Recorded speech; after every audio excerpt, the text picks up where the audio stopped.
did was I came in at the end and viewed the raw footage and captured that raw footage, and then decided how to put it together with studying the genre that we particularly did, which was the spaghetti western genre. So studying form, pace, and particularly when you're putting that towards music, and that'll dictate the pace of the edit. As the editor, I first got to speak to the producer and the director and view the script and the storyboards and decide on how exactly that they were going to structure this and how they wanted it putting together. After speaking to them, I had an assistant editor who log and captured the images for me, where we went through on a logging sheet, and there were crosses and ticks depending on which shots were the right ones and which ones didn't go right. That had a time code next to it, where we picked up on the tape the time code, and then we could view what the right shots were. We then put them into a digital clip box where we could view the clips and discuss where we're going to start the clip and where we're going to end the clip, and then put them onto a timeline. After my assistant editor had logged and captured, I then got to the point where I would then start the logging and capturing clips and put them onto the timeline. What we did was we did that in a kind of what they call a rough edit, which is where we look at the storyboards and the script, put that on towards what looks like the sort of finished product. We then had to trim it up to put on effects such as crossfades. I noticed that when we put the footage on, certain scenes didn't work. For instance, there was a scene where a character is downstairs talking to another character, then in the very next scene he's walking down the stairs from upstairs. At that point I realised that we needed to put what they call a cutaway in there, which was an external shot of the building that they were in. We didn't have an awful lot of cutaways to use. We had some, so we actually had to go out and do some more pickups, which is where we go and get other footage afterwards and put it into the edit. So we did that halfway through the actual editing process so I could have some more external shots. Fortunately this was in the country, so we could do country shots.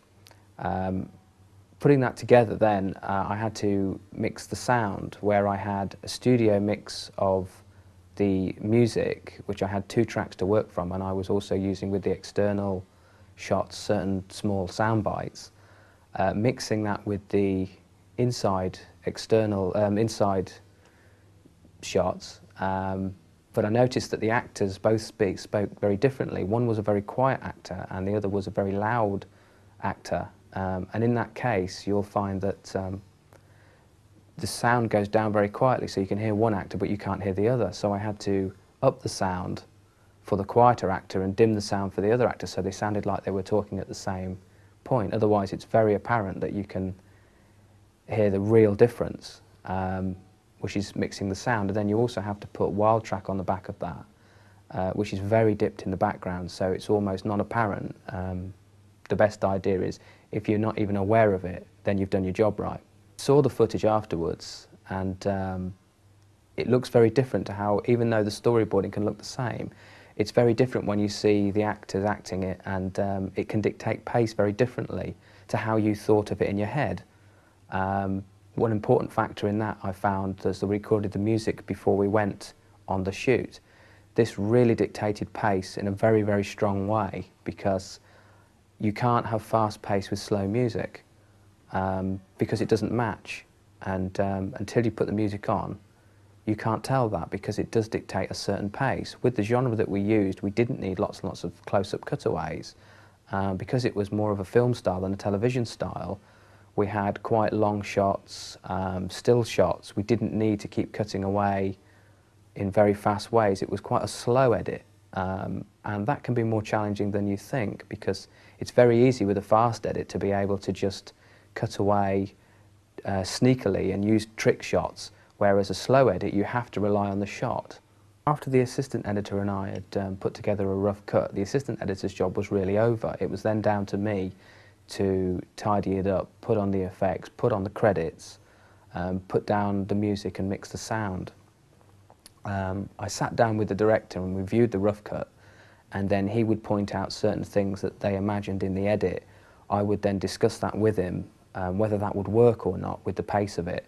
There were certain scenes where they did need a close-up that they hadn't got. I had to then pinched those scenes from other shots that we hadn't used, and on one occasion reversed the shot to make it look like he was looking at an actor when he wasn't really in the room.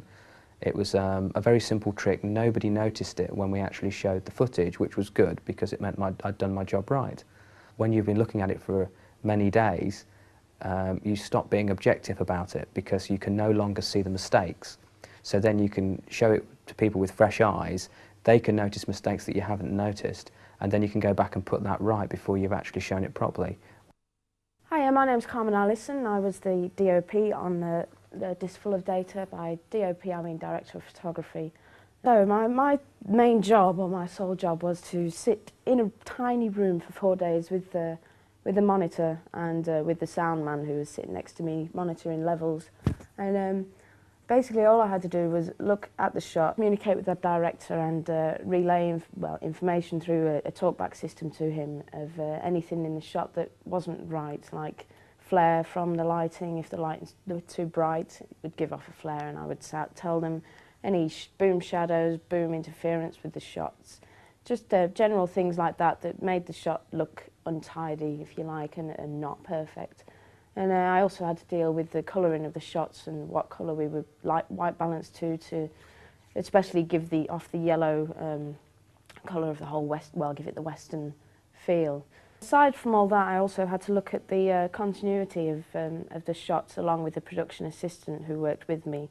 This involved really taking photos of the sets to make sure that if we did set up the shoot again, that everything would be in the same place, and also because I've got a slightly better view or better angle on the whole thing from looking through a monitor, I can just catch little things that maybe the production assistant might have missed or whatever, but yeah, I had to do that as well.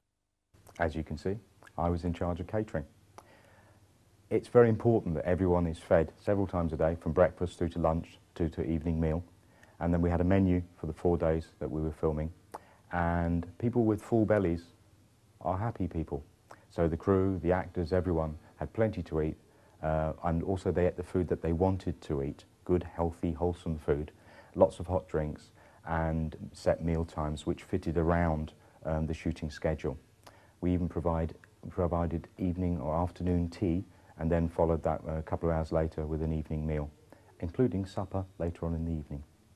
That old adage, an army marches on its stomach, in media terms, hungry crew members just don't work. Hi, I'm Vicky and I was producer on our trip to Derbyshire. It was basically to organise the group, oversee that everything went smoothly, and if there were any faults or problems then correct them as soon as possible. My role in pre-production with Carmen was basically to split the workload in half, first of all, so that me and her both had like an equal share of what was to be done. And just to oversee that there were no problems with things like the work that was being done, group dynamics, and if there were, then to sort them as soon as possible, really. The shooting schedule 4 times because it went wrong. But you find that out as you go along, and that's not a problem, it's just something you've got to get on with. Carmen did a call sheet, I did a risk assessment sheet and handed that out to everybody so that they knew what risks to expect and take into account. A personal equipment list, and I was in charge of props and costumes as well. So my job was to make a list, go through the script and make a list of all the props and costumes that would be needed, and then find out who in our group could actually get those, and if not, then where we would get them from. When we were on location, they were all kept in a specific place, and it was my job to make sure that they were all there, because if they weren't, then there was a problem. And you've got to be patient and very organised, because if you're not organised, then your group falls apart, because they rely on you for a lot. Especially in pre-production, not so much in production, because I found that a lot of people would take on the roles really well, but because a lot of their roles don't come out until the production, in the pre-production there is a lot of work for the producers, so your group does rely on you to get that done, and if you don't get it done, then your group's a mess, really.